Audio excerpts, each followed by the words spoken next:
not what you think I am.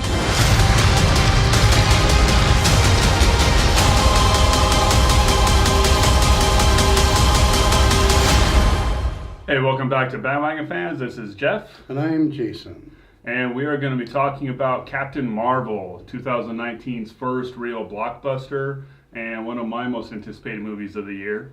Before we get talking about the movie, I just want to invite everybody to go ahead and subscribe to the channel and like that video if you feel so inclined, and also leave your comments below. This is a movie that had a lot of hype going into it, so we expect there to be a pretty vibrant discussion, and we're looking forward to hearing what you have to say. Yeah. So without further ado, go ahead and enjoy some highlights from the trailer.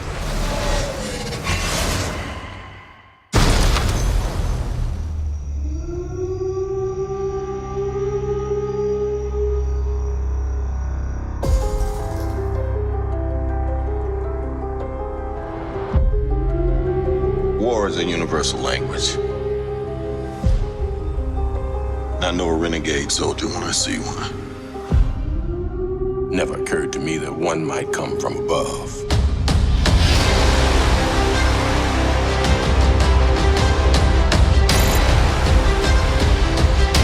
Space invasion, big car chase. Truth be told, I was ready to hang it up till I met you today. So you're not from around here? It's hard to explain.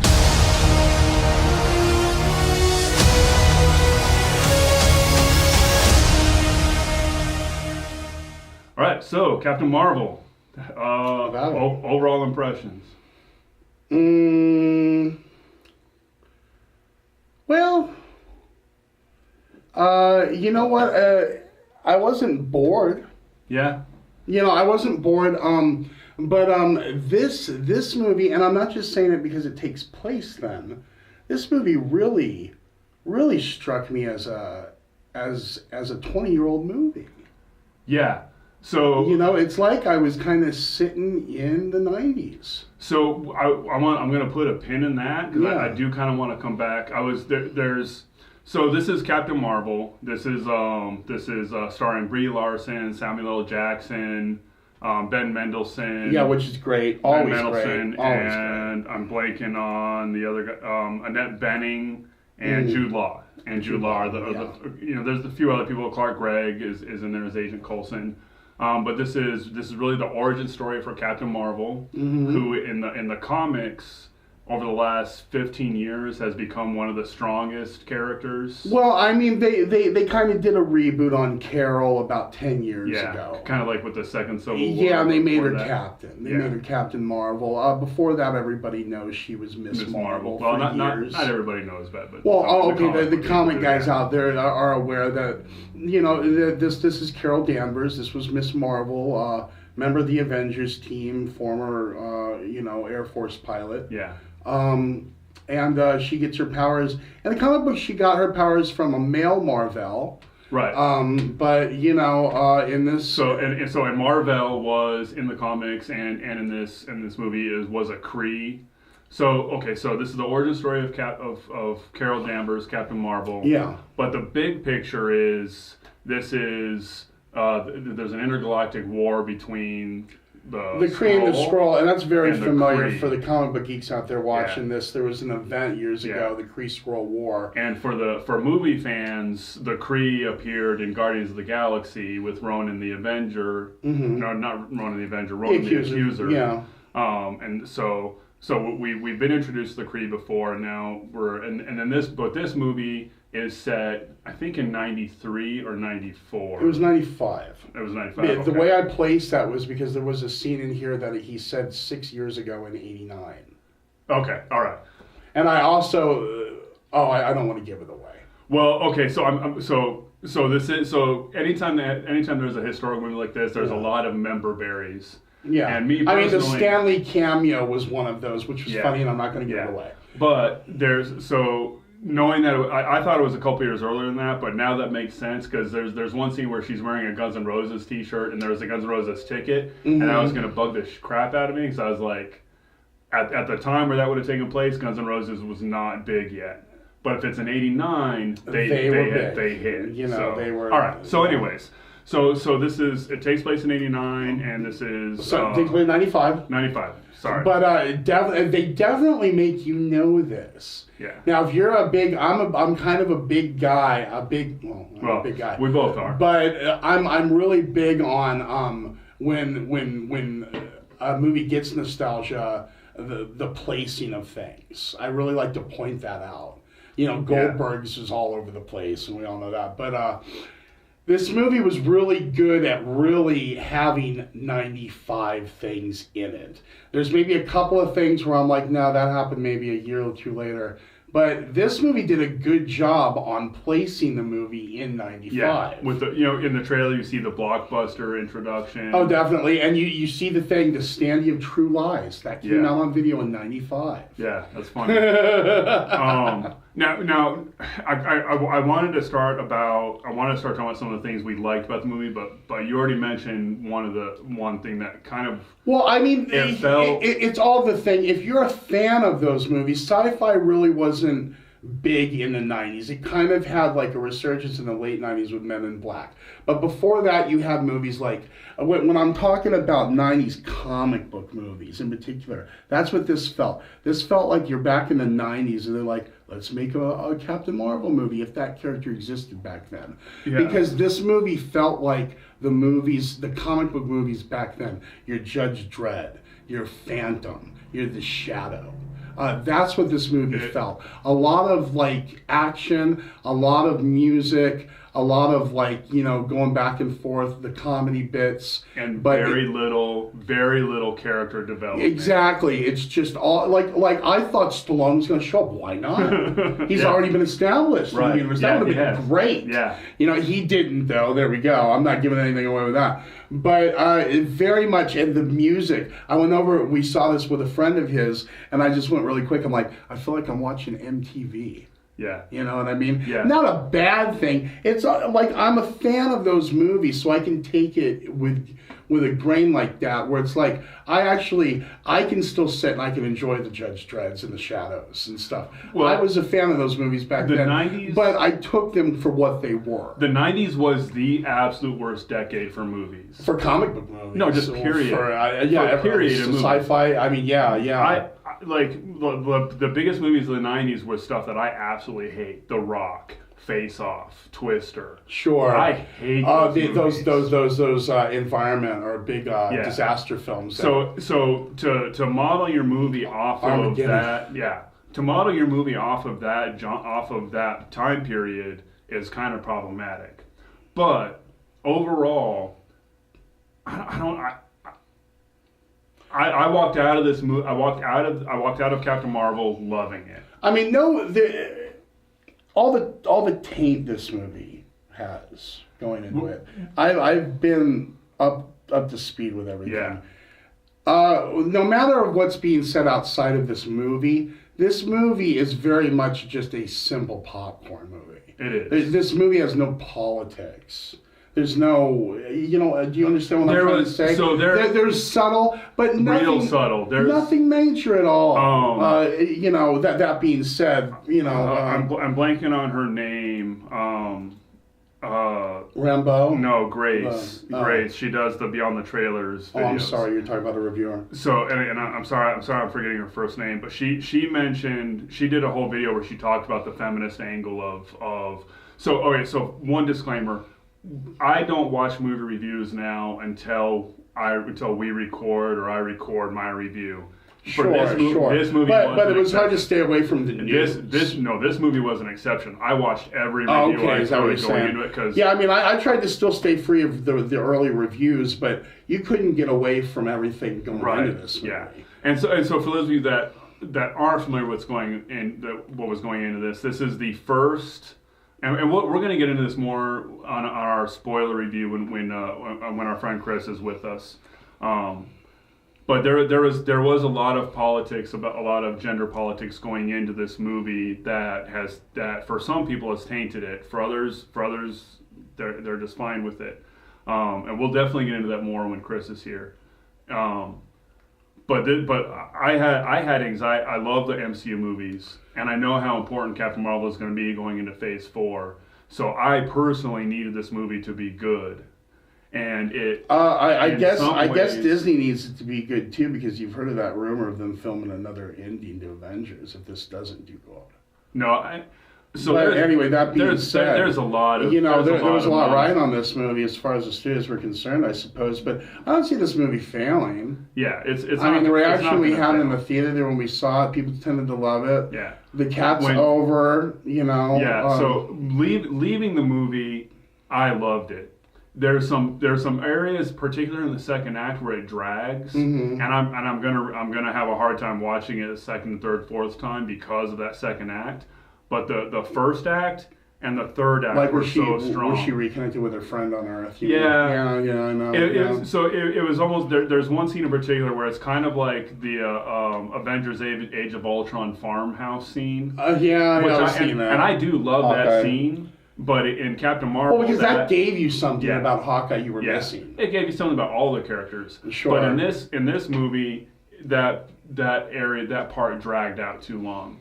So let's talk about some interesting of the choice about no spoiler here. Them making Monica Rambeau a little girl.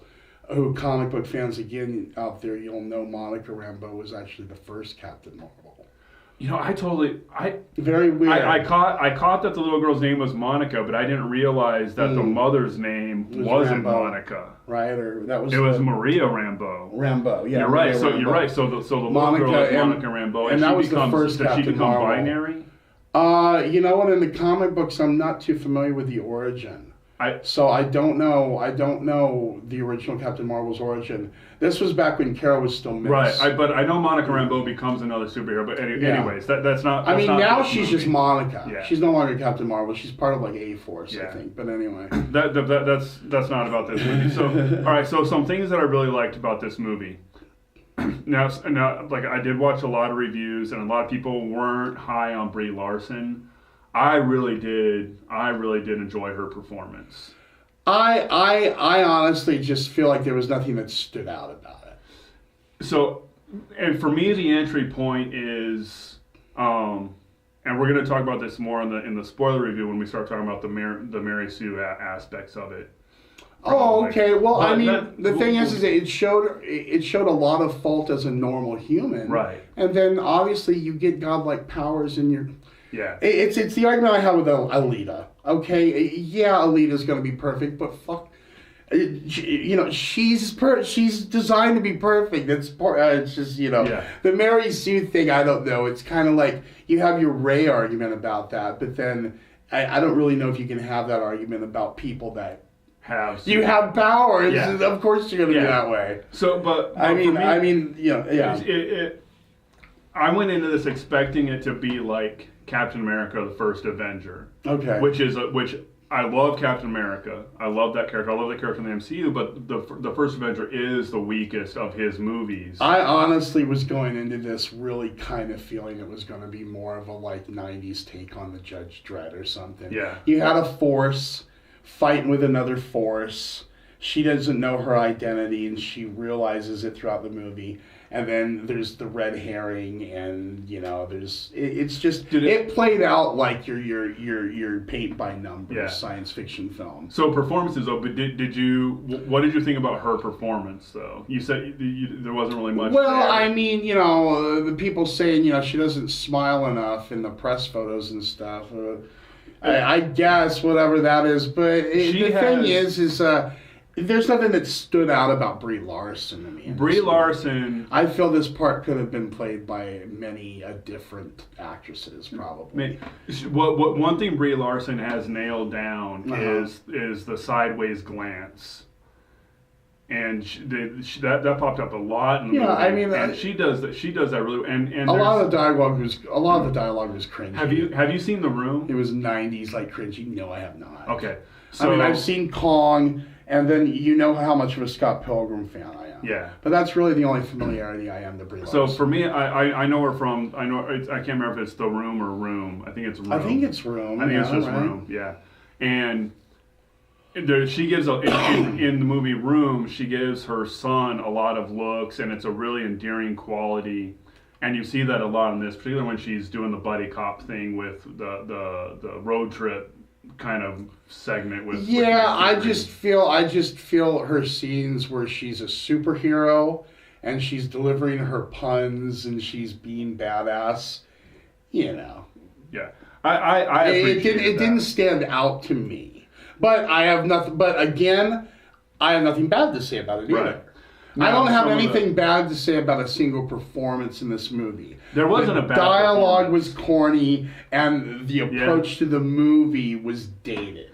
It was, and you know what? And it was convoluted. Yeah, it could have been a. And as far as its place goes in the Marvel Cinematic Universe, you know, we'll wait and see here. I mean, I'm not going to give my opinion until the spoiler review about where I feel its need was. But, you know, it wasn't a horrible movie. If you like just like a paint by numbers science fiction popcorn movie. Yeah. It was familiar and, you know, it dragged in places and the dialogue had some corn to it. And you had the cat in it that was great. And you had Samuel L. Jackson being kind of the comic relief this time, which was, I don't know if that was refreshing, but it was different. So I thought the CGI work done on Coulson and Samuel L. Jackson was fantastic. Oh yeah, that's they're getting better and better at that. Now I'm not giving away any spoilers about it, but Annette Bening's character, come on. Yeah. I'm a fan of comic books here. I'm not dumb. And the way you did that, it's just kind of whatever that is. So that wasn't needed. It wasn't needed. It wasn't needed, and it was, you know, and her performance in general was. It was Annette Bening being. You could have done the comic book origin the way it was. And same with Jude Law. Jude Law was forgettable in some ways. Jude Law, exactly. The Annette Bening and the Jude Law could have been one character. Or maybe? And it could, right? Okay. Well, I don't want to give anything away here. Yeah. But I'm just saying, you know, it just, you know, it felt like they were dealing with a lot of extras that they didn't need. Yeah, and so Ben Mendelsohn, fantastic. Ben Mendelsohn was all right, he really was fun. And I'll say my opinion about the Skrulls for the spoiler. I do have an opinion about how the Skrulls were portrayed in this movie, you know. But Ben Mendelsohn was fantastic. He's great. Yeah, you know, he's like the God. Now it's escaping me. The guy that played Mad Max and Venom. He can make anything good. Even if the movie's shit. What's his name? I don't know. Anyway, we won't waste any more time trying to think of it. Yeah. But, man. Anyway. Bane. Yeah, he played Bane too. Oh, I can't. I'm totally blanking on it. I know. Isn't that funny? Why did I say that? Now we're all stuck on any other time of day I would remember it, but because you couldn't remember it, now people watching this are like, "Bang! What did you done?" Mel Gibson. You know. So, anyway, Ben Mendelsohn was probably, as far as the acting, was the high point. Directing, there wasn't anything. I think the screenplay was too convoluted, and they could have cut out. A lot of it was hampered by the memory loss aspect. Like, I don't think that was necessary. This is the problems with this movie started from day one of pre-production. Yeah. Just conceptually, there were some issues that kind of caused it to drag, and I think hampered Brie Larson's performance where it did sag a bit. But just like the first Avenger, it was a good introduction to this character. Oh, well, I'm going to say just where this movie is placed, and just like what I said, how it's like very like kind of a generic movie in a lot of ways. Yeah, that just goes to show you just how rushed this movie was, in my opinion. I mean, I think just, you know, all of a sudden they sat down whenever it was, and they're like, we need to add a Wonder Woman to this universe. What does Marvel have? And they go to discover that most of the women in the Marvel Universe are on teams, unfortunately. Yeah. It's not like DC. I mean, Marvel, it's hard. You got your copycatters. that were simply only created so no other studio would make them, like your She-Hulk and your Spider-Womans. And then the really good female characters like Storm and Rogue, They're all and all Sue X-Men. Storm, It's almost Fantastic Four and X-Men, and even some Avengers like well, there's other female Avengers, but yeah, there's just no standalone Wonder Woman, and I feel like they were just there was a desperation for Disney to get their Wonder Woman out there. I felt like this movie, it could have been placed had they thought this out sooner. You could have had Miss Marvel in earlier movies. Could have been dragged out to where we really got attached to this character. I'm sorry, I'm probably talking low. Yeah. But there's no attachment to this character. And that's what's really sad. So I was thinking about that when I was watching the movie, is that this character has no time to grow, and unfortunately, it might fall under the weight of all of that because people are so attached to these MCU characters. Yeah. People absolutely adore. Okay, but yeah, people were really they get really attached to these characters, and that's why people are already like, oh, she's just going to come in and marry Sue Thanos out of the picture. All right, so and it's like, well, that's getting more into the when we start talking about spoilers. We're going to get more into that. Sure, However, the one thing I'll say about that is when Iron Man came out, he was a C-list character that nobody. I mean, they all are. Back in the day, yeah, Guardians, Captain Marvel, all these characters. Captain America was a character that nobody thought would translate to the big screen because he was too goody two shoes. By the end of the '90s, early 2000s, Thor in the comic books was basically the Aquaman of Marvel. Let's just be clear here. All right, before Iron Man, the only comic books that were relevant or selling for Marvel had Spider-Man and the X-Men on. That's it. And that was the way it was ever since the resurgence. That big comic book flair in the 90s was all X-Men and Spider-Man. X-Men and Spider-Man. It did not grow into anything else. So I don't know anybody that actually read Avengers comics. I mean, I only read the Avengers comics I got in multi-packs. Yeah. So you know what I mean? So I don't. So one of the things I'll say about the choice of Captain Marvel and is it's similar to other choices that Marvel has had to make, and where it's really going to pay off is in that or not so much. We don't know if it's going to pay off or not, but where we're going to know if it worked or not is in that second and third movie. Mm-hmm. Just like Captain America, the first Avenger, it's in the bottom tier of Marvel movies, but then Winter Soldier came out, and then Civil War, and Captain America, somehow that lame ass character is the feature in 2 of the 4 best comic book movies ever made. Well, and again, and then Wolverine, his movies have been, other than Logan, were terrible, mediocre, and then pretty good with Logan. Yeah, I don't know. That just goes with Fox not having a good track record with these movies, with these comic book movies. But I just think of what could have been had there been a little more patience. The Fox still went through. They got the Fantastic Four now. They got a lot of other shit now that they could do. I just think that they could have finished up this Thanos thing with Infinity War. And they could have started a new phase with Captain Marvel, along with Fantastic Four and some other things that they're going to eventually get to. I just feel like they're rushing Captain Marvel. I felt like this whole thing has been rushed with the character. I feel like the movie itself isn't a bad movie, but it's your basic movie. There's nothing that stands out. There's nothing that I told myself, well, I'm going to buy that when it comes out. I don't know if I will or not, but it's just nothing, I didn't feel like I gained anything by this movie being out now, so I'm just of the opinion that maybe they could have waited a little bit. It's just, I don't feel like you need to rush any of it. I feel like you have all the time in the world to draw these things out, So, the fact that you kind of squished a Captain Marvel origin movie in between the biggest event the Marvel Cinematic Universe has had to date, it's kind of doesn't do it justice in a way. I don't know. I mean, we'll see what we'll see what the turnout is for this movie. I just say it's not a bad movie. It's a very familiar movie. And I didn't necessarily need it now.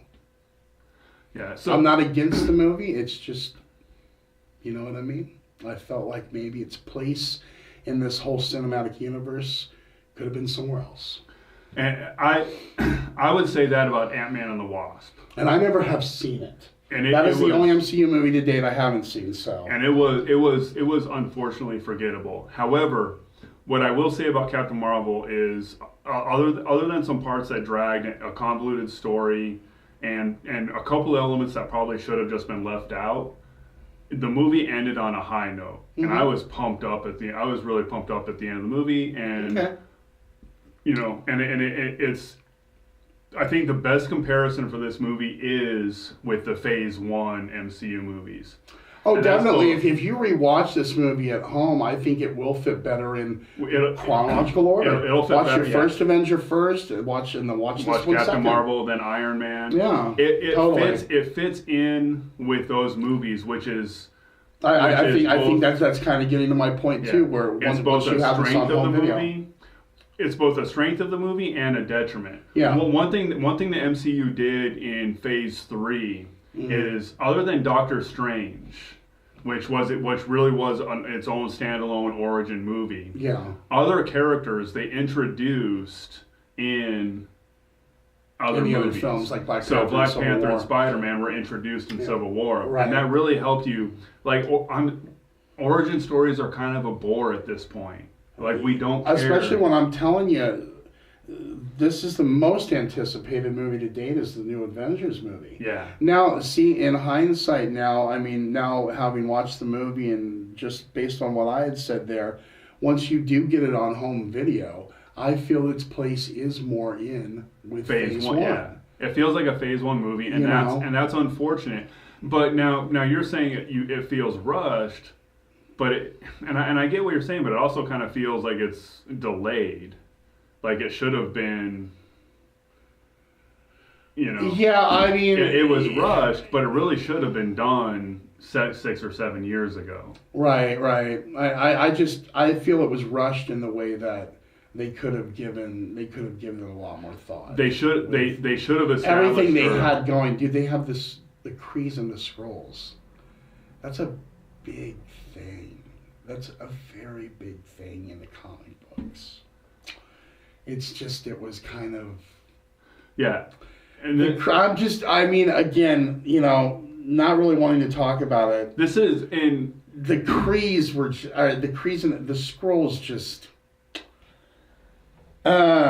the way they were depicted in this movie. All right, anyway, we'll get into that. It just bugs me a little bit. But personally, I actually like the way the Skrulls were depicted because I've always thought the Skrulls were freaking goofy as hell. This gave the I'm Skrulls... not talking about the goofiness. The goofiness was right on point. The scene where he's like, "You're my friend, my science guy or whatever." Yeah. That I'm like, that's Skrulls. Yeah. You go. Talking about. You go back to the '60s, the comics when the Skrulls were first introduced. I'm talking. The Skrulls were very much, all right.